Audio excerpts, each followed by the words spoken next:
Hi everyone, this is John Caleri, the Administrative Director of First Health Fitness. We're here today in celebration of the 10th anniversary of Exercise is Medicine. We have a very special guest today. Meb Keflezighi is the epitome of the American dream. From his arrival in America as a refugee from war-torn Eritrea in East Africa to his victorious finish at the emotionally charged 2014 Boston Marathon, now as a proud and patriotic American, Meb has secured not only his place in history, but also in the hearts and minds of millions. Meb is the only athlete in history to win the New York Marathon, the Boston Marathon, and Olympic medal. Graduate of UCLA, his records include 4 NCAA championships, 23 national championships, and a place on 4 United States Olympic teams. Meb is history's oldest marathoner to ever qualify for the U.S. Olympic team. None of these achievements came easily. It's only his resilience and determination and his faith led him to prevail following some of life's most challenging and heartbreaking circumstances. Transcending his own athletic achievement, Meb maintains an unwavering commitment to helping others go the distance in their own lives, physically, professionally, personally, and spiritually.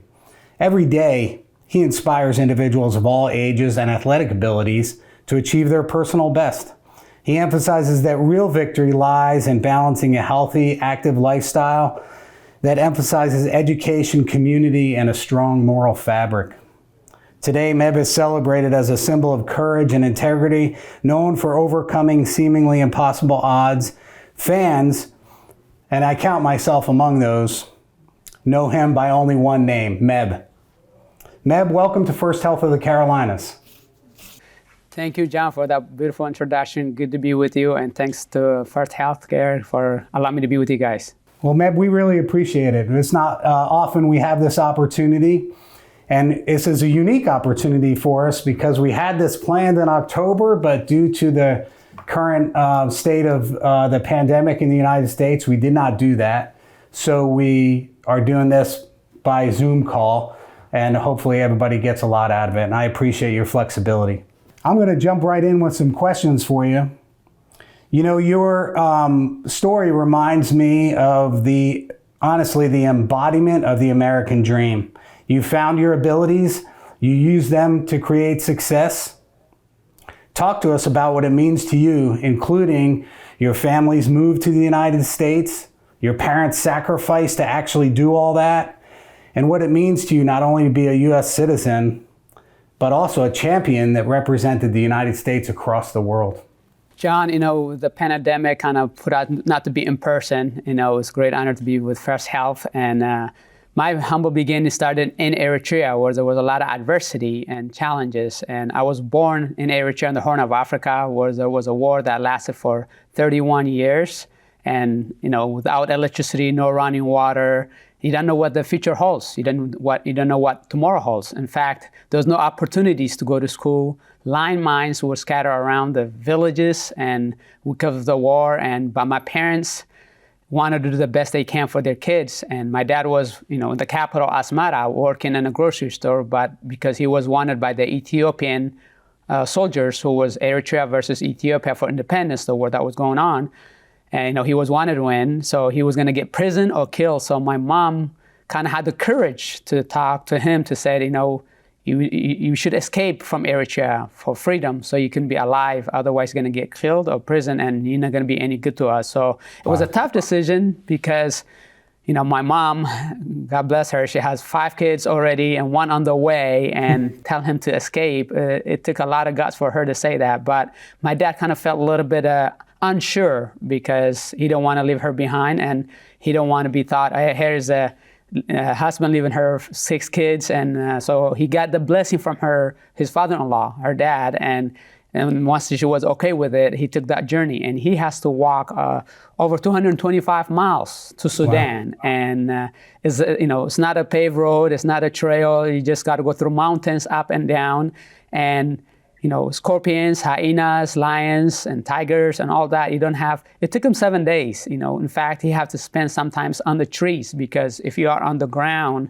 you're going to be a meal of the wild animals. So it is a tough challenge, but the biggest challenge he was leaving behind was am I going to see my kids again? How do I feel? Right. And leaving behind a wife and 6 kids, but they had this common trust in each other. And my dad told her, if it's a boy, because you can't tell what the gender of the baby is without the technology and electricity and many other things. So if it's a boy, call him Be'imnet. If it's a girl, call her Amina, which means we trust, we believe. And luckily, my mom lived up to that standard. It happened to be a boy named Be'imnet. But my dad, that's 225 miles, took him 7 days to get to freedom and Sudan. And about a week, 2 weeks later, he got jobs cleaning offices and been taking care of odd jobs.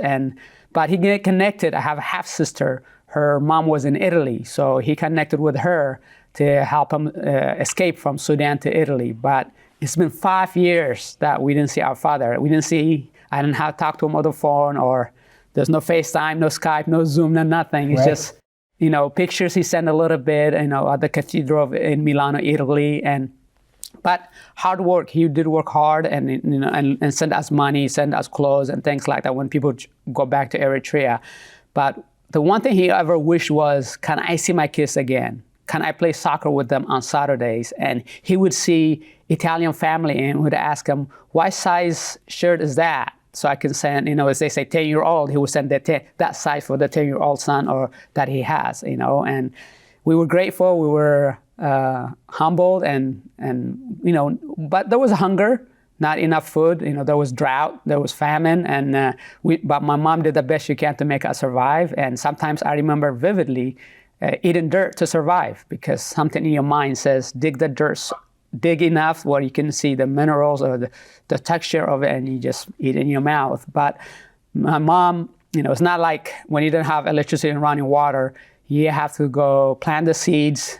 Make sure you hope it rains and then get enough rain so they can harvest. And then you got to chop it off the hays, separate the seeds from the hays and grind it. And it's not like simply go to the grocery store, get a bagel or bread or get milk. You got to milk the cows and things like that. So it was a tough situation to be in, but my mom moved from her comfort zone in the village closer to the city, so we can be close, my dad's village, which is about 13 kilometers from Asmara, and so we can get opportunities for education, but you have to go through lottery. Not every age goes to school, so literacy was not very effective in Eritrea. So you're gonna be a farmer, or if you're fortunate enough to go to school in the capitals. But through their hard work, my mom doing her paperwork in Eritrea and my dad doing what he can paperwork in Italy with the help of his friend, Letta Michael, who is the mother of my stepsister. They worked hard to introduce him to Dr. Brindisi, his boss, and eventually they became acquainted, and my dad worked detail work. He worked hard as a landscaper, janitor, and odd jobs. So Dr. Brindisi one day asked my dad, he's like, why do you work so hard? And my dad told him, well, I got 6 kids and a wife that I have to look after in Eritrea. And then one day, as they became more friends, my dad approached his boss, Dr. Brindisi, if he can lend the money to help with the money that I have saved to help save the family. And my dad asked him if he can loan him 10 million lire. In 1986, that's about 6,000 US dollars. And he said, is that to save one person or to save everybody? My dad said, with the money that I have saved, it would save 6 kids and a wife, so I would really appreciate it. And that conversation happened Friday, and Dr. Brindisi told him to come back on Wednesday. And when my dad returned, he gave him a 10 million lira cash in an envelope, thick envelope, and he said, this is not a loan, this is a gift. And that's how we got saved, and that's how we made it from Eritrea to Italy. And I remember flying the first time, and on the window, I really thought I was going to fall off the plane, because you look at, first time that you are on the flight. And what did you feel like when you found out you were going to be leaving what you knew as home to go with your dad? Were you scared at that point? How old were you? I was definitely scared. I was 10 years old when I left, but I never saw TV or anything like that. So to be on a plane is like, oh, what is this? Now I know that little plane, that little window is not going to do any harm to me, but I couldn't really stay too close to the windows because I was so nervous.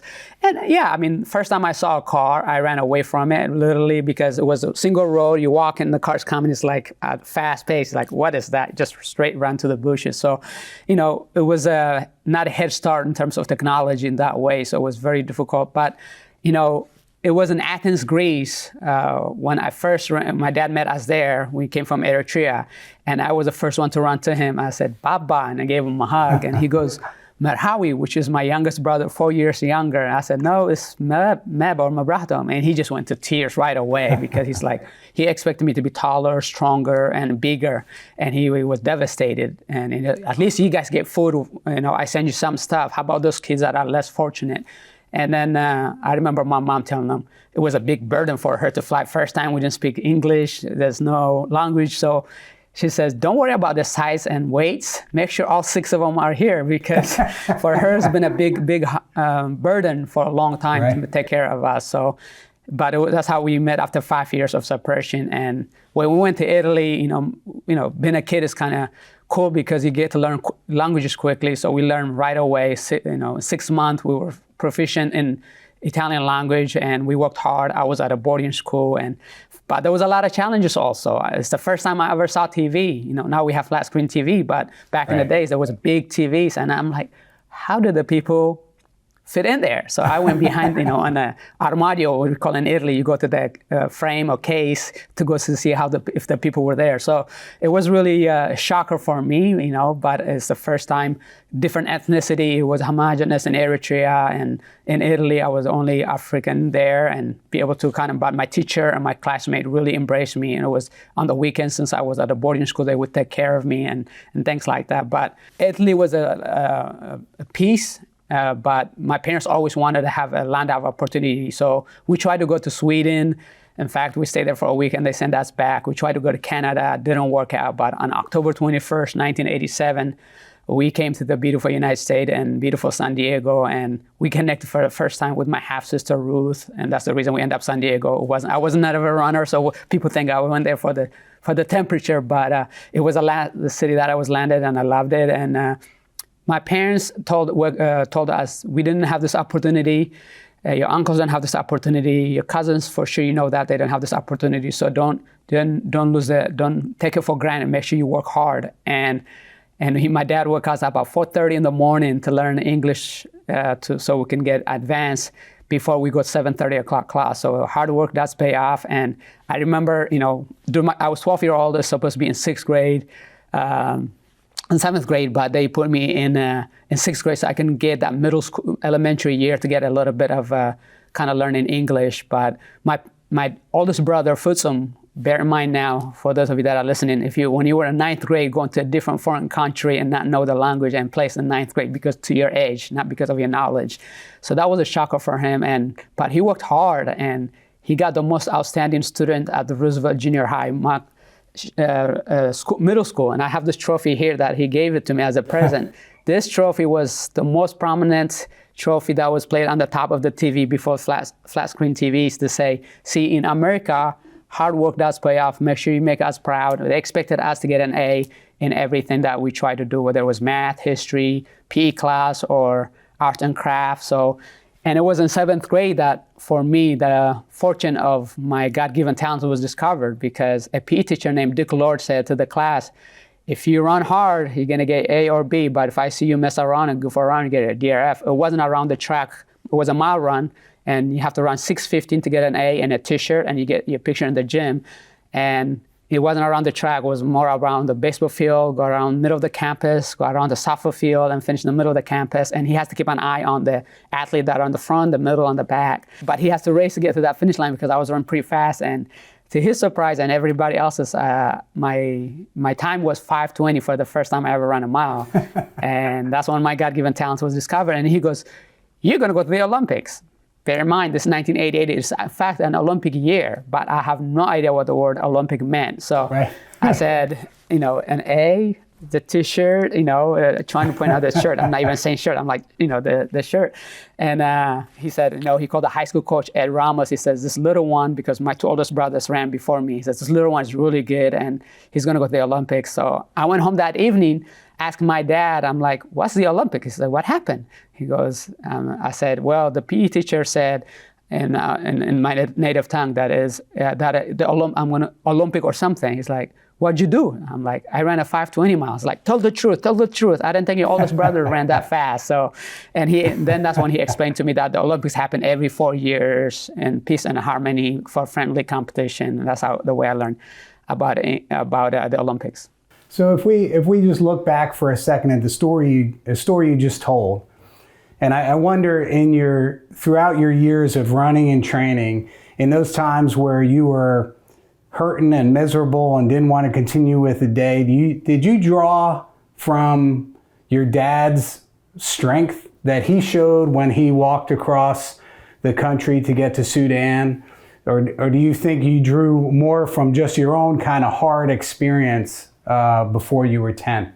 Before I was 10, I learned some of mine because, I have to go to the well to get water. You got to go about 2 to 3 miles to get water, not to have a faucet. Or I have to go 2 to 3 miles with my older brothers to different villages sometimes to get a bark out of the tree or stick from a tree so it can have fire to cook food or boil water. So, those things are very vivid memory of we have to have a belt or rope to climb a tree so high to get the bark or the branches because everybody in the village is looking for those. So it becomes very scary. So those things I don't take for granted, but I also admire my dad's tenacity to go the distance. When I run, I got support system, but for him it was a bag of barley, canteen of water, stick for protection and matches in case the hyenas around him, he can have fire ready, and $20 worth when he went on that journey. But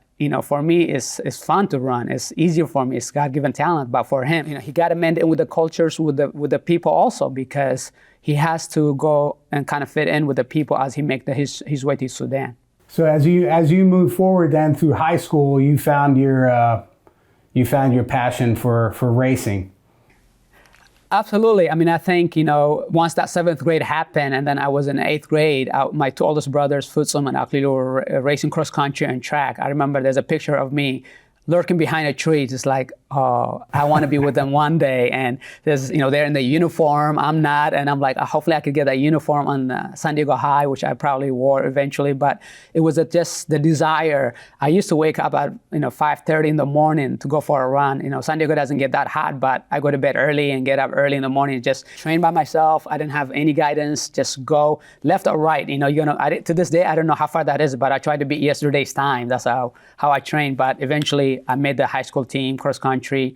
We were three of us were running on the team. My oldest brother, Futsum, was the number one guy, but he got injured. And then Aklilu, my above me, the middle brother, became the number one guy. And then he was fooling around a little bit and fell out of bike. And then I took over. And then ever since, I became the number one guy in the team. And then we won the county, like San Diego County team title. And then we went to the state and we finished 8th overall. But then I was the 25th place as a freshman, but the top freshman for that year for the state of California. I said, I want to be top sophomore and junior. By my senior year, I would really want to win that state title. That's how I made my goals and kind of go for them. And you always, at least from reading your book, you focused not so much on the time, but you focused on place, on winning. That was your, always win no matter what. It sounded like to me. Absolutely. The high school level, I always went for the championship title. It was a county championship, state championship, or national championship. And when I went to UCLA, the same thing. I was looking for those NCAA titles, whether it was indoor track or outdoor track and cross country. But for me, time is, it's great. It's not like eventually I end up getting the American record. I had the fastest time in the nation, but priority is always the title because you'd rather be a champion than, 5th place, 7th place, and you run your personal best. Oh, great, but at the same time, it has more weight, just like medals and trophies when you win titles. Somewhere along the way, you kind of zeroed in on 10,000 meters, as your bread and butter. Tell us about that. How did that happen? And then talk about the transition from 10,000 to the marathon. Absolutely. I think, at UCLA, I was a 5K and 10K runner, and I thought 10K was a long ways. It was a long ways for when I first did it. In fact, I was a Penn Relays in Pennsylvania that I did the 10K, and I got sick during the race, and I said, this is my first 10K, last 10K. I don't want to do it again. But your weaknesses become your strengths sometimes. If you focus on it, you learn a lot about yourself when adversities and challenges happen.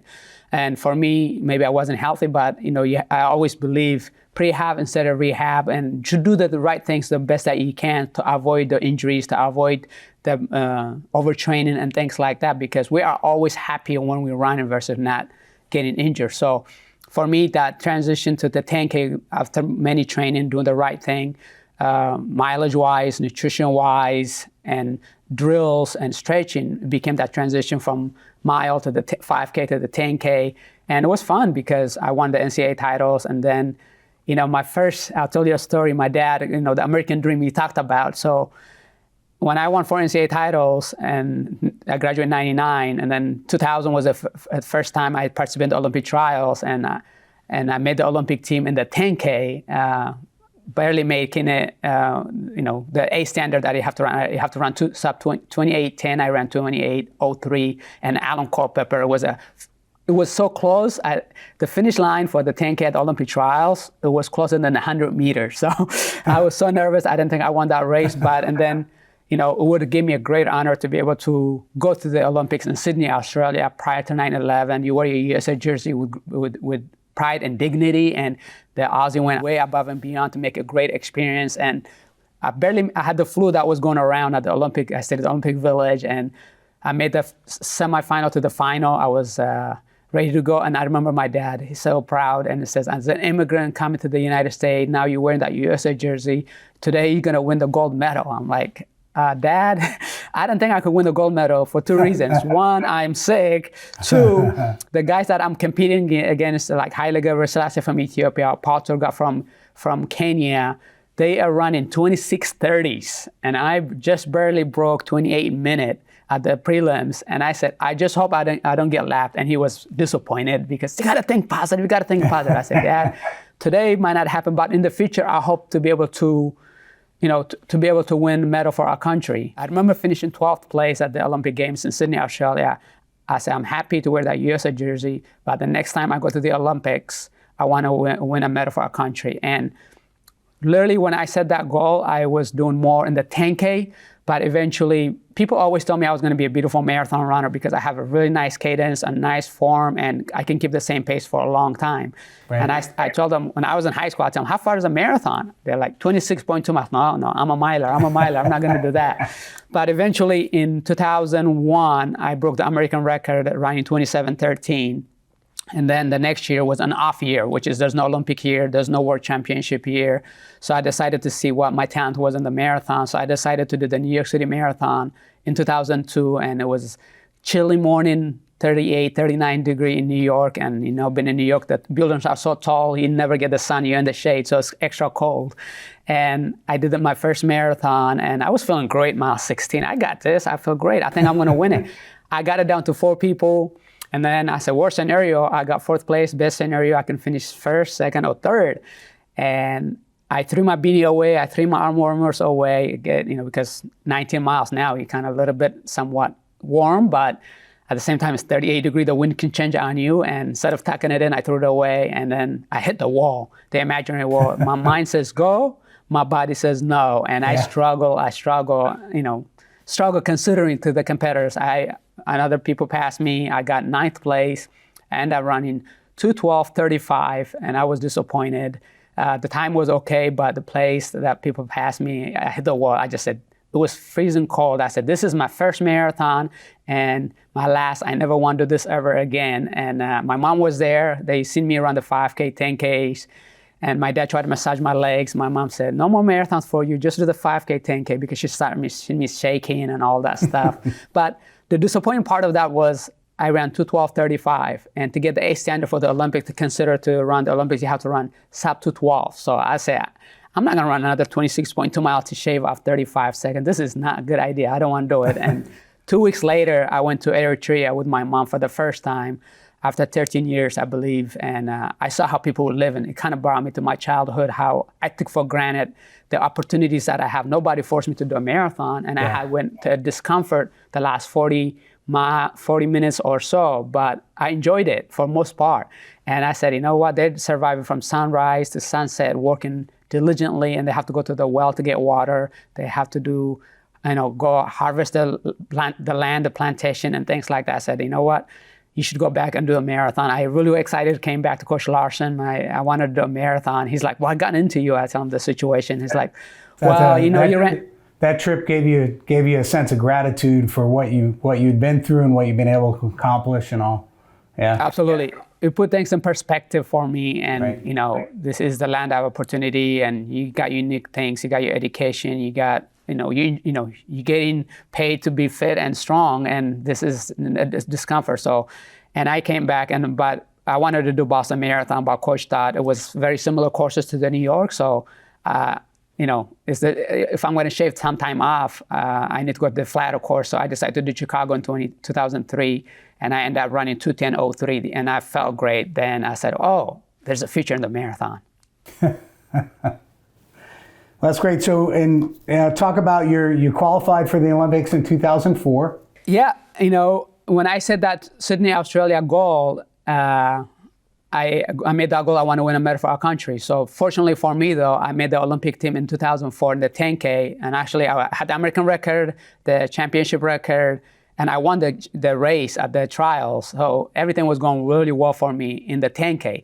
But then on the flip side, I also made the marathon team, which I was runner-up to Alan Culpepper, and I was the 39th fastest guy in the field. So, you want to be called an Olympian and run 6.2 miles, the 10K, or you do a marathon. You want to do first event or the last event. It's a decision you have to make. And it said, once you've done the first event, you have a 2-week vacation, just like I did at Sydney, Australia. But no American has medaled in the marathon, and it's very prestigious to run a marathon in the Olympics. But also, it originated from Marathona to Athens, the original word Greek, where all started the Olympics and to run to and. Like as I said earlier on the conversation, that I met my dad in Athens, Greece. So for the first time, after 5 years separation, I said, you know what, I'm going to do the marathon. And even though I was not, 39th fastest guy, but the marathon is a lot of things can go wrong, but the preparation is the key. I went to Mammoth Lakes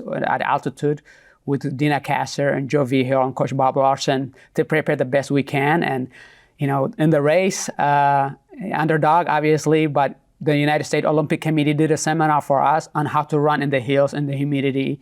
It's preparation, like you said, preparation the key to success. So I executed really well. And in the race, I saw my coach at 15K, I gave him thumbs up and, get it down I start from the back, work my way up and got down to 8 people and then got down to 6 people. And then with about, I believe it was like 6 miles or so, 10K to go, the world record holder, he was breathing, he was struggling. I said, this is now.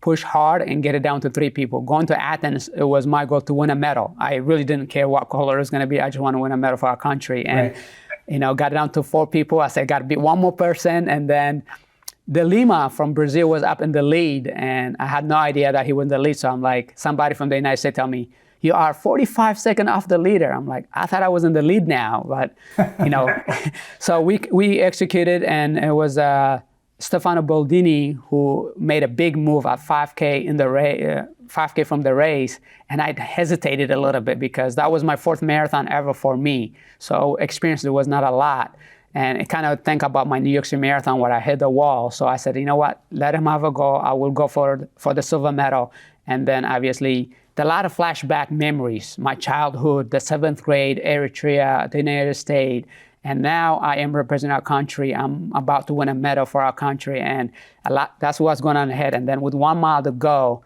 I threw my hat away. I said, I'm going for the gold.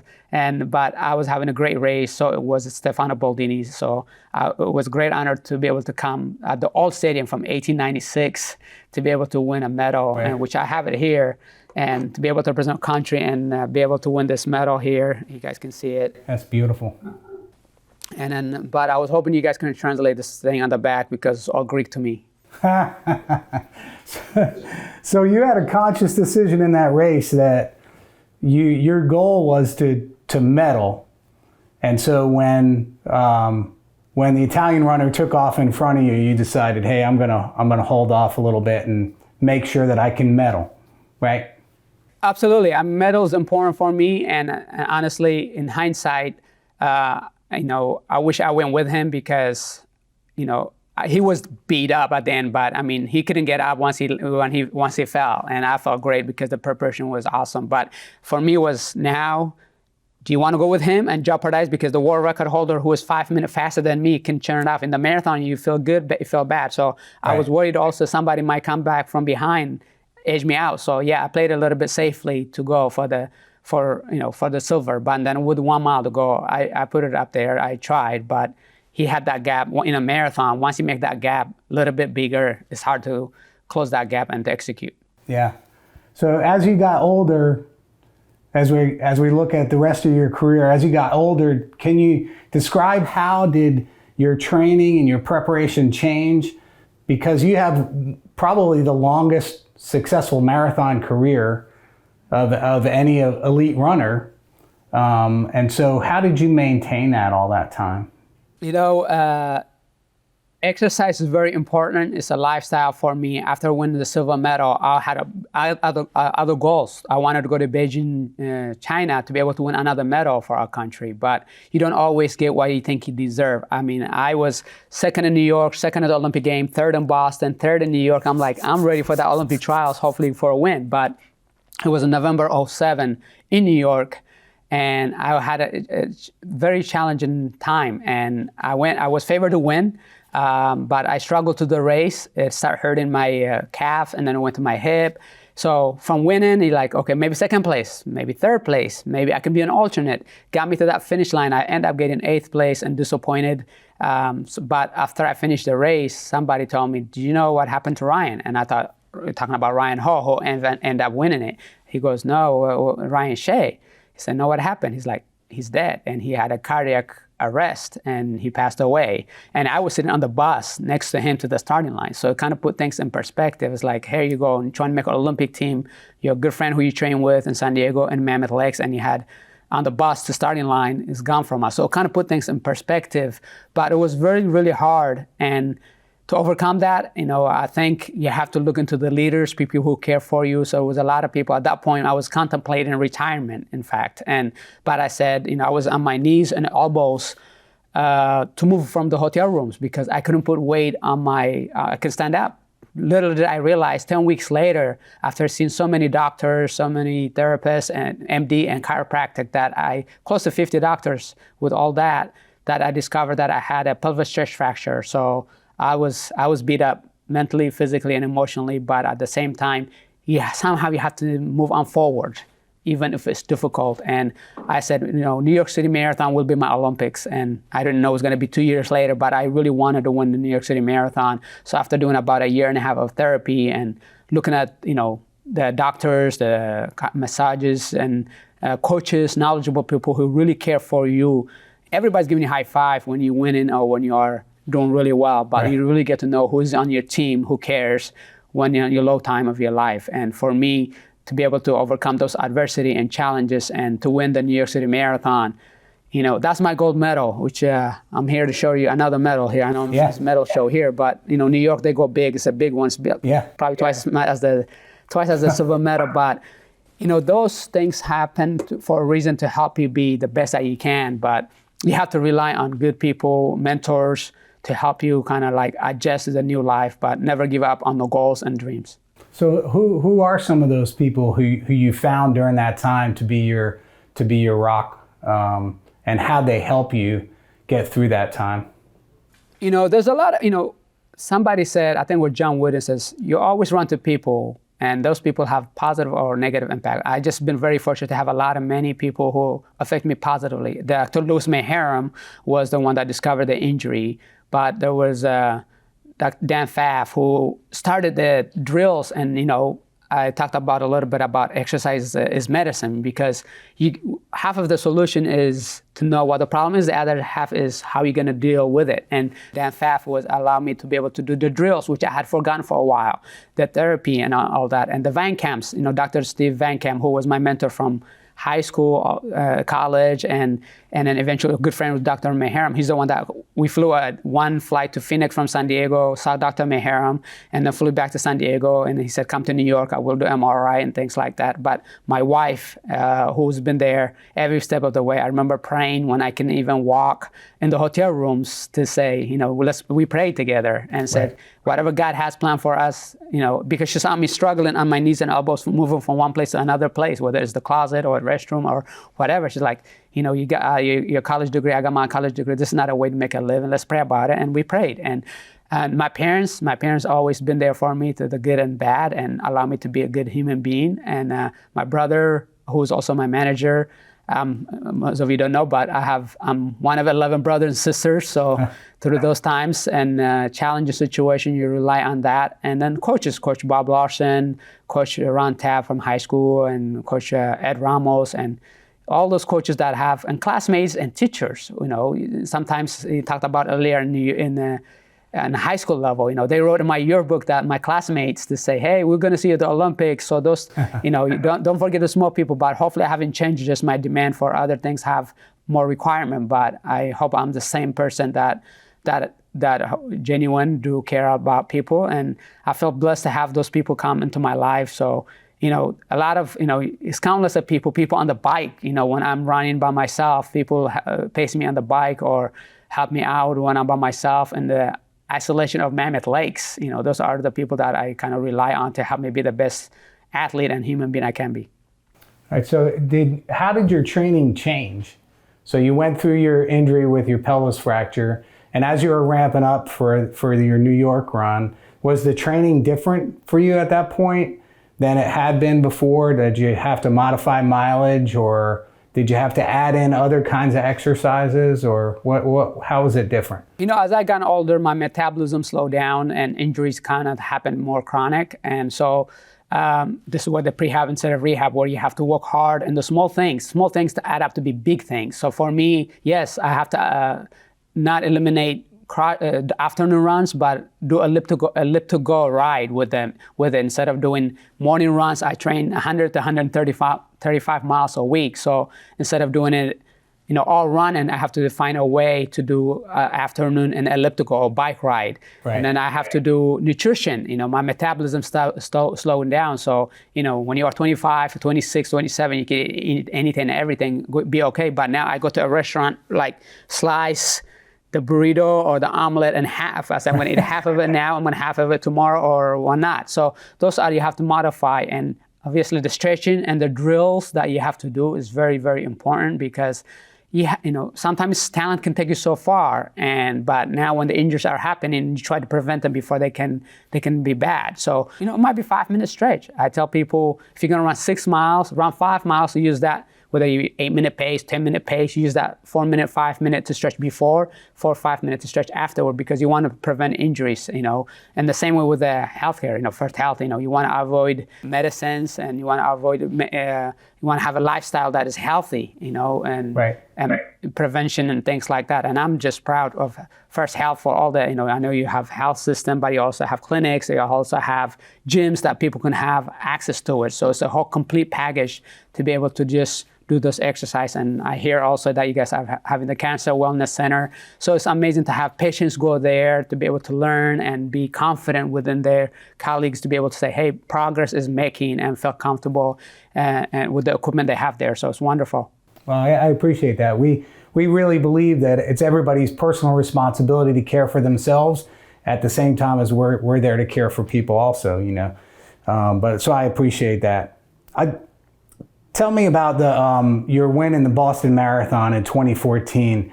So put that in perspective for our audience, 2013 is when the bombing in Boston happened, right? Yeah, I'll tell you 2012, 2013, 2014. So I was ready, to go to the London Olympic Games. I thought it was going to be my last Olympic. All my brothers and sisters and siblings and family relatives, like close to 50 people flew to London to watch me run. And it's a lot of pressure.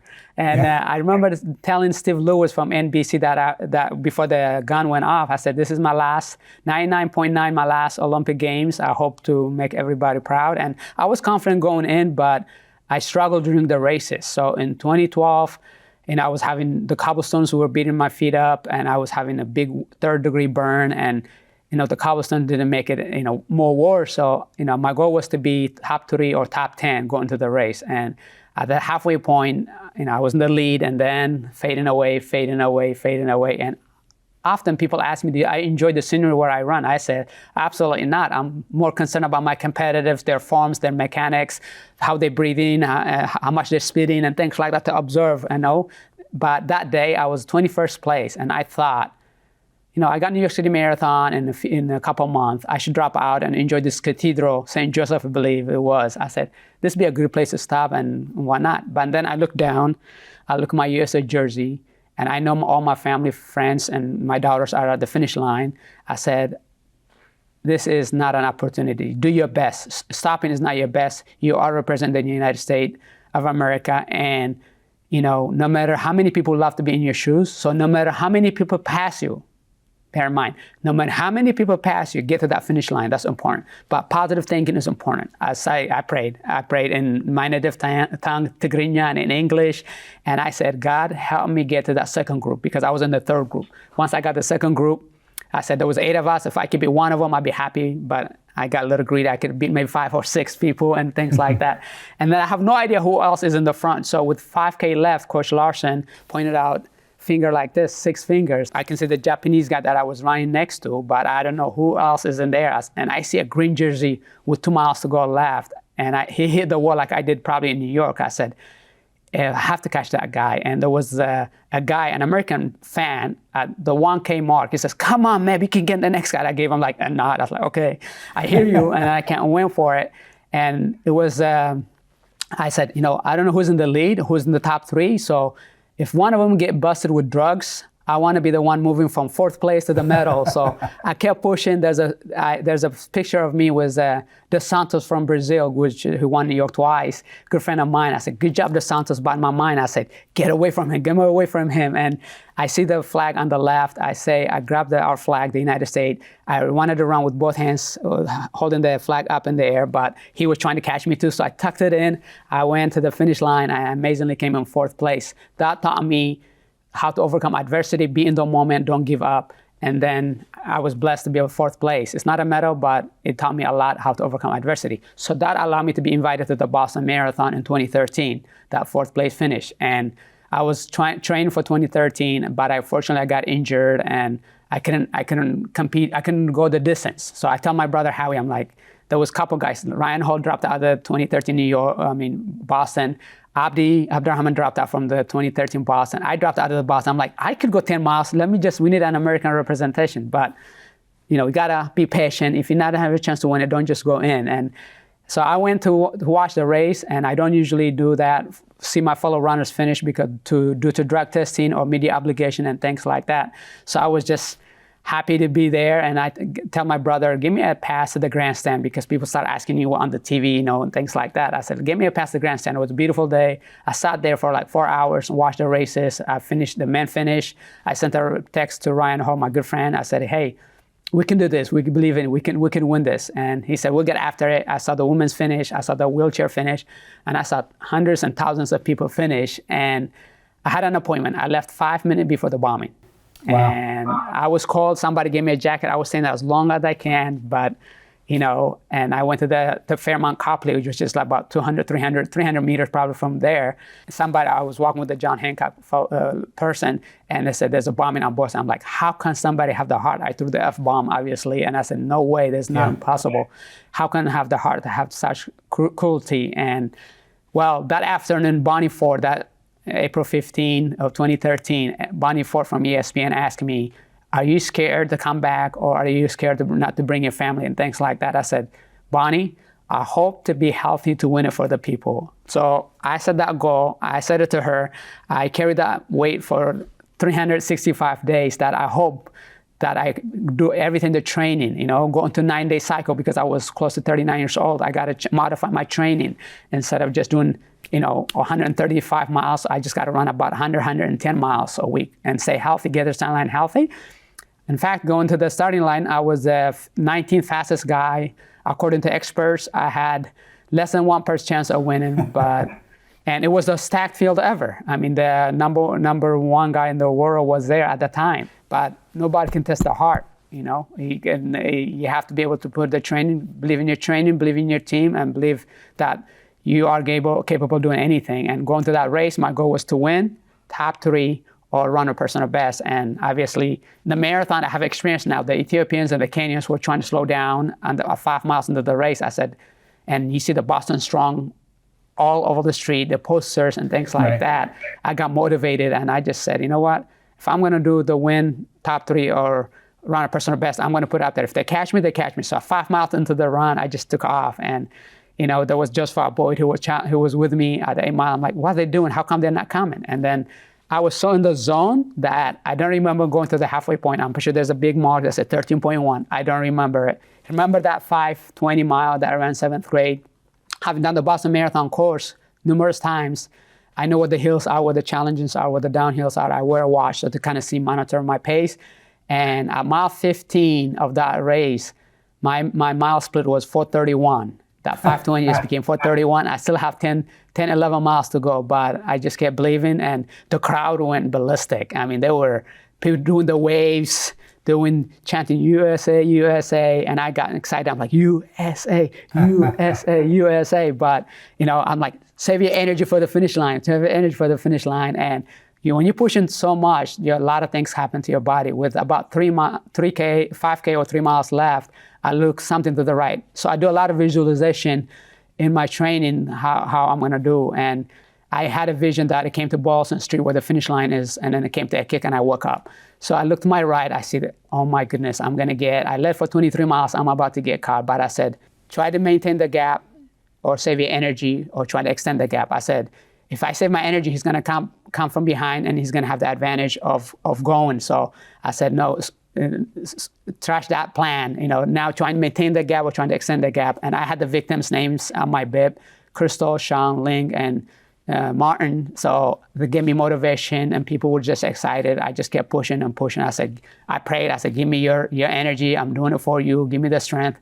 Kept pushing. And then with 1 mile to go, I'm almost throwing up, thanks, but I couldn't throw up because I can't show my weakness. I think about my 24 maybe. I just hold it in, and with 1 mile to go, I said, if he was feeling good, he would have been with me. So he must be hurting. Make him hurt more. Keep pushing, keep pushing. For those of you who don't know, Boston is point-to-point course, so there's not a lot of chance. So you can't. I was just looking back to engage. There was no chance to see, but with 1K to go, I saw a sign. I said, why do they have to have 1K? The Ethiopian or the Kenyan is going to get really now. He says, I have 3-minute pain. He's going to try to push hard. I wish that 1K mark was not there. And I went overpass. I just lean forward. Mechanics is important. Chin down. Just keep pushing, keep pushing. And Hereford is a street where you make a right turn. I just said, now he can't see me. Make sure he just push hard as he can. Make the gap look bigger. Hopefully he will give up. And then I think the gap got bigger, and Boylston, where the left turn is 600-meter finish line, but it looks right there. But I know for a fact it's 600 meters, so don't trip, don't cramp up. Just, that's where the bombing happens. So honor those people. I crossed myself. Yeah. I said, God, give me the strength of that finish line, and chanting USA, USA, and came home and became the first American to win the Boston Marathon in 31 years. And, it was an honor and privilege. There was 36,000 people who wanted to do something positive on Boylston Street in honor of the victims and people who got mentally, physically, and limbs that got devastated on 2013. It was just my honor to be able to win that race, and here's the medal that I won. And for those of you that... Yeah, it was an inspiring moment. I think people who aren't even marathon fans or runners or whatever, I think that they were uplifted by your victory and the way you handled yourself through that, and the courage of you and all the other runners and all the other spectators that were there to be there to support that community. So it was an important part in our history. Thank you so much. It was it really, the Bostonians, hopefully I helped the healing a little bit, but, after I won, and most people say congratulations, but what they said was thank you, because for all of us, a lot was taken from all of us in 2013. And, that catastrophic moment, even Martin Richard, the 8-year-old who passed away that time, I became good friends with him, his parents, and ran for his charity. And, they were not in town, Boston 2014. In fact, they were on vacation, but somebody called them up on their cell phone and said, look, Americans in the lead. And, he has Martin's name on his bib, and then they went to watch TV. So it was a big victory for all of us. Yeah, I agree. So one of my favorite stories of yours is you made the Olympics again in 2016, right? Yeah. So first of all, how old are you when you qualify for your 4th Olympics? I was 41 when I participated in 2016. I was motivated. My daughters, they went to the 2012 Olympic Games, but they remember the gelato more than my 4th place finish at the London Olympics. So I wanted to make another Olympic team so they can remember it. And it was an honor to be representing the United States again on my 4th Olympic team in Rio. So you had something happen at the end of that race that has become somewhat of a trademark. So tell everybody what happened for you. So yeah, at the Rio Olympic Games, I gave my heart. I'm a competitor. I went for the lead, and I struggled to the race. It was really I had a heat hive. I stopped so many times. I stopped 7 times, but I again wear that USA jersey with dignity and honor. I said I got to get to that finish line, and kept finishing, kept going strong. I stopped, and people crowd said, "Ooh!" And then when I start running, or they go USA, and I keep running, and now finally at the home stretch, 300, 400 meter was wet, it was raining, and I said, I was going to tip my hat in honor of Joni Samuelson, who won the 1984 Olympics, and I tipped my hat to her, and it's my last one. And as soon as I went to the finish line, I was crossing the finish line 2-3 meters away, probably, I took the hat off. Boy, did I eat it. I always wanted to be a gymnast, but not on live TV. And my legs just went split. My knee hit hard. And I was like inches, like a football touchdown, inches away from the touchdown. So I dragged myself to the finish line, to my chest. The finish line is the chest. I did 3 push-ups in honor of my daughters. And little did I realize my timing chip was on my shoes. So, that's my trademark, to be able to do the push-ups. And now, I was in Chicago and other places. People, if they fall, they do push-ups, or when they finish the marathon, which is very hard, they do, in honor of me, they do push-ups at the finish line. And one time, I remember I was in training in Chicago, the river shore, and I was the lake shore. I was running, and the guy stopped, and I thought he had a hamstring pull, but he was doing push-ups, and he goes, "In your honor." So it was kind of weird to be able to see that. Yeah, that's great. I mean, I think that incident is like a little snapshot caricature of your whole experience, because you took this moment that could have been embarrassing and whatever, and you've turned it into such a positive, I think, for so many people. Sometimes life gives you a lemon, and you got to make a lemonade, and that definitely happened. I was not least expected it, but it happened. And then, even when I went to visit the White House, and they remember that finish, and having my daughters at the finish line was very important, and be smiling, because some things you can control, other things you can't, but you got to make the most of it. And that's what I always say, run to win. It doesn't mean getting first place, by getting the best out of yourself. So that was my best that day. Right. So as we kind of finish up, what are you doing now, and what kind of plans do you have for the future, and what are you excited about since you're not competing at that level anymore? For me, to be able to be an ambassador for the sport of running, the sport of running has done so many things, doing a lot of speaking engagements or appearances or pacing people, and work also on the Met Foundation. Maintain excellent balance through health, education, and fitness for young kids is very important. And my daughters are at that age now where I'm at home most of the time, and be able to spend time with them, and and family and friends. And I love to read autobiographies when I can, because not everybody makes it a home run at their first trials, but you got to go through the ups and downs and challenges and learn from others. And for me to be able to spend more time with my daughters is important. Well, God bless you for that. I am so happy to have this opportunity to speak with you. I do hope somewhere along the way we get to cross paths in person. And I've really enjoyed your books. So the book is 26 marathons, highlights every single marathon that Meb ran, and it has not just descriptions of the race, but also some life lessons built in. It's really more about life and less about running. For those that, there's a Run to Overcome, which is the journey we just talked about in this last hour, how the American dream, the land of opportunity, where we came here. Dad woke us up at 4:30 in the morning to learn English, and all my brothers, 9 brothers and sisters, have gone to prestigious universities and higher education, do something great. And that started with that generosity of Dr. Bradici and the commitment of my dad and the perseverance of my mom. All those unique opportunities that you get, do make a big difference in the grand scheme. And I'm just honored to be able to share that with Run to Overcome. I know we talked about exercise as medicine, but for those of people who are interested, Mefamordos is also a great way to think about nutrition, cross-training, strengthening, and conditioning also. Excellent. I really appreciate you taking this time for us. Really do. I wish it was in person. Me too. Me too. It's not like we could have gone for a run, but I would have ridden my bike next to you. We'll do it sometime, hopefully. Thank you, John. Great to be with you. And thanks to First Health for the opportunity. Wish you guys all the best and keep making a big difference in people's lives. Thank you.